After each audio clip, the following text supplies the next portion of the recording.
Yeah, yeah. What's up, kings and queens? We're back again, and as usual, we're going to the Maywa case just to see what sense can we make out of it. Now, the last two court sittings dates, I was not with you because not productive, nothing going on there. But anyway, I am not into this stretching of things where I'll be pulling shit out of my ass just to give it to you. No, I'm just trying to analyze the case as new evidence come along. But anyway, nothing really new that came through today, besides the fact that we now know Ginindza also, at the first, he thought there was no intruders.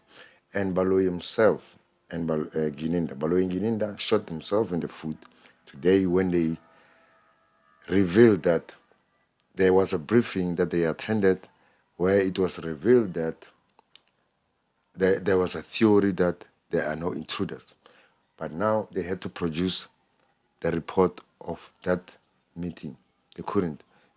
I think they realized later that, oh my God, we shouldn't have mentioned that. You know, Moses, this is Ginindza. I also have a new picture of him, which I picked up somewhere. You know where he posted it. I picked it up. I'll post it. I see Mzansi Reality, my favorite channel. I see they're still using Brigadier Bongani Mashalala's picture. I don't know. But I think they should be honest because if you go to where that photo was taken from, you will see who is the person depicted on that photograph.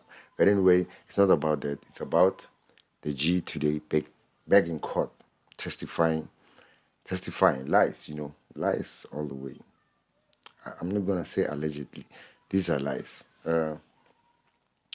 This guy wants to pretend as if it was only him and his two partners in crime, Mohola and Mohane, who were investigating the case, who were assigned to investigate the case.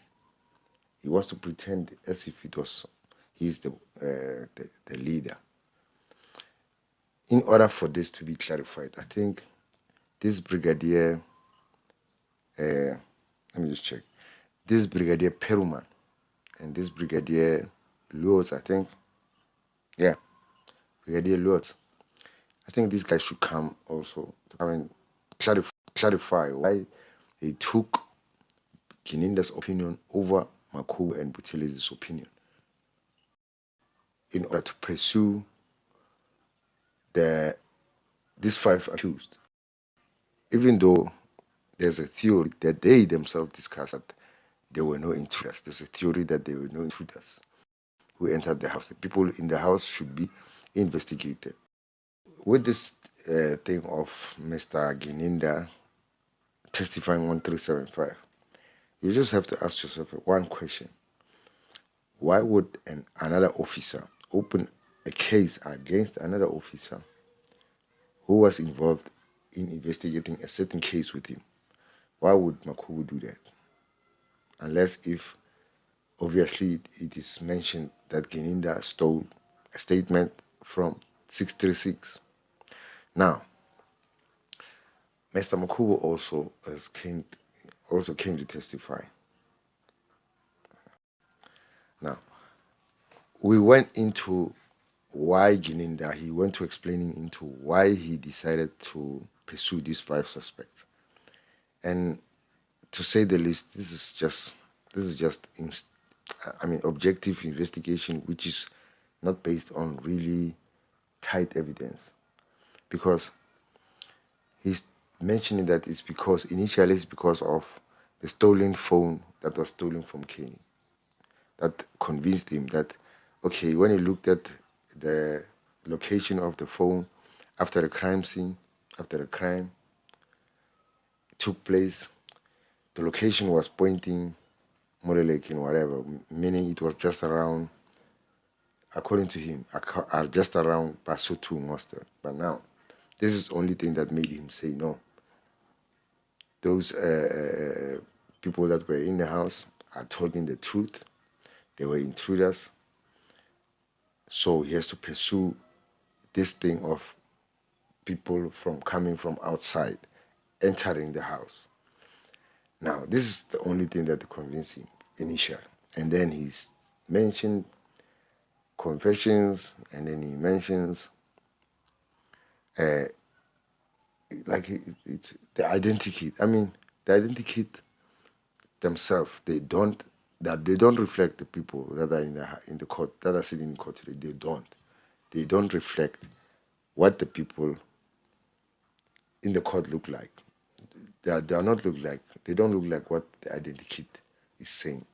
And also, if you listen to Longo Twala's interview on Metro, I think he's saying the first intruder was wearing a white sporty. He was a tall, light skinned dude.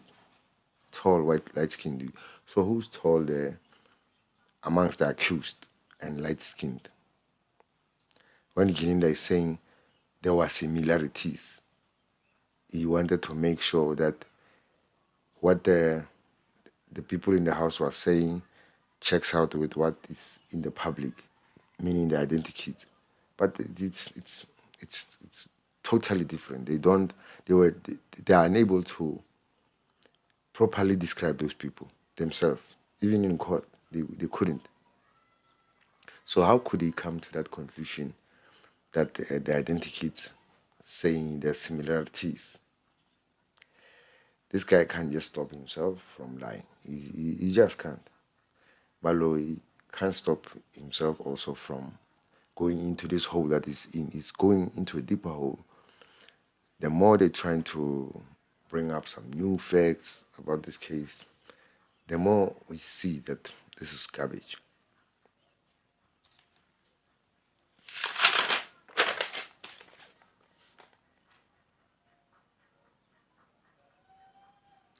Now, at some point, I used to think that Ginindza is just bold. He's just a bold cop.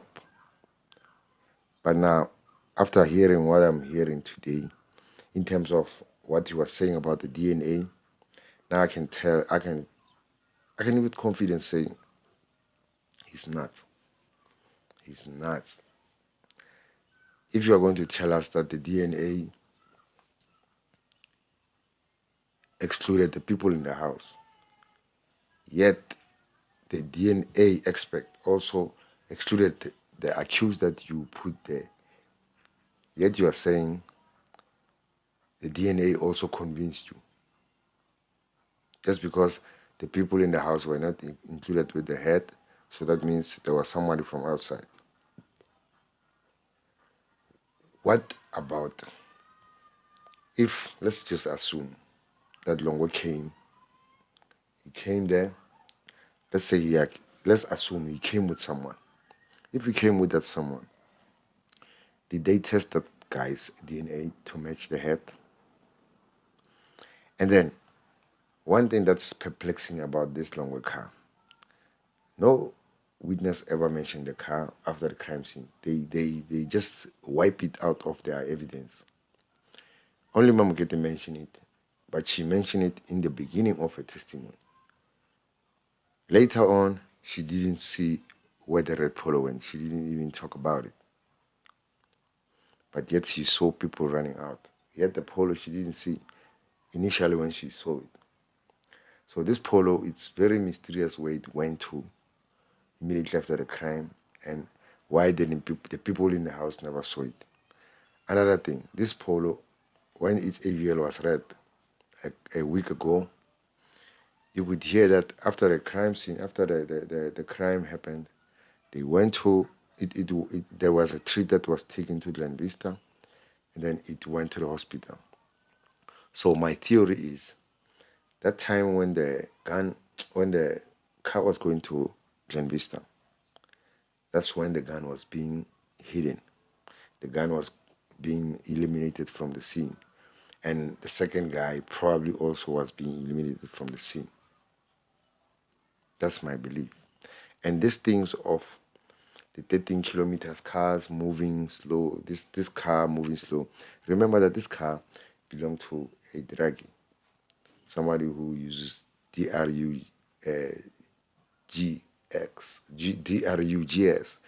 That's someone who uses that. So those people, what they do is they will smoke while the car is moving. And then while they're doing that, it's to avoid attracting the cops. Because if you sit for a certain time, for a long time in one spot, and the cops keep passing around you, keep passing you there, they will eventually come to you and ask you what's going on. And then you probably might be searched. So this is the strategy that's used by druggies to smoke while they are driving. I'm not surprised that the car was moving like that. He was nervous after that thing. He had to smoke. Now,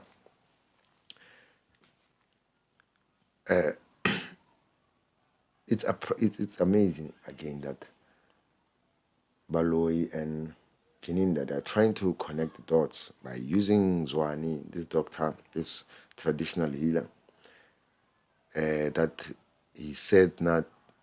He said that accused number two, but like wabosha kanjani, wabosha kangaka, like what's going on that you get arrested when they were there with him at Mr. Zwani's place.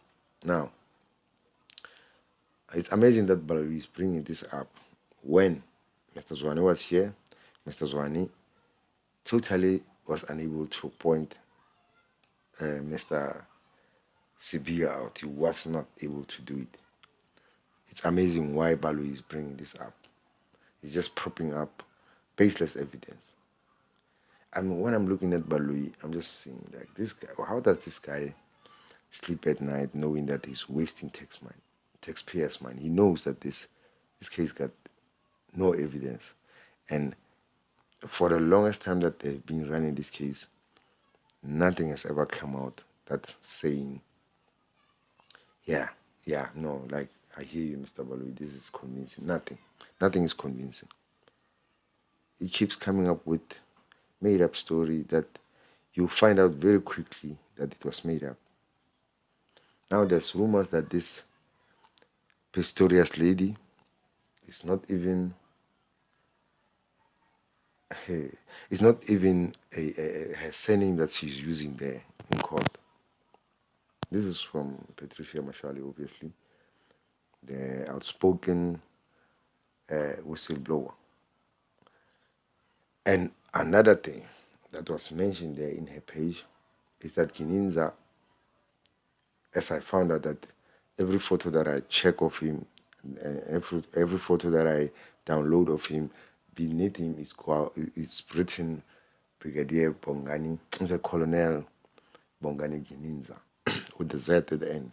So there's this claim that this guy is apparently from Mozambique or Swaziland, I don't know, whichever place it is. There's a voice note there on Patricia Masali's page. You should go and watch it, check it out, and listen to, I think somebody talking to Patricia Masali, just highlighting that, some guy there, highlighting that even the commissioner, the national commissioner, there's rumors that allegedly he's from that side too. So you can see our countrymen, people do as they want. People just come in, become cops. There's also another one that Patricia Masali was on in Clerksdorp where this guy, or I don't know what's his name, another guy from Mozambique who was a cop there. So you see what's happening in South Africa. Like, people just come to. Sometimes it's hard for South Africans just to rock up there at college, police college, and become cops. It's hard for them. But it's easy for some of these foreigners to just become a cop and end up becoming a brigadier. Wow. Even a national commission. Wow. Allegedly, if that's true, this is something else. We have moles. That's basically what I can say. We have moles of other countries in our force.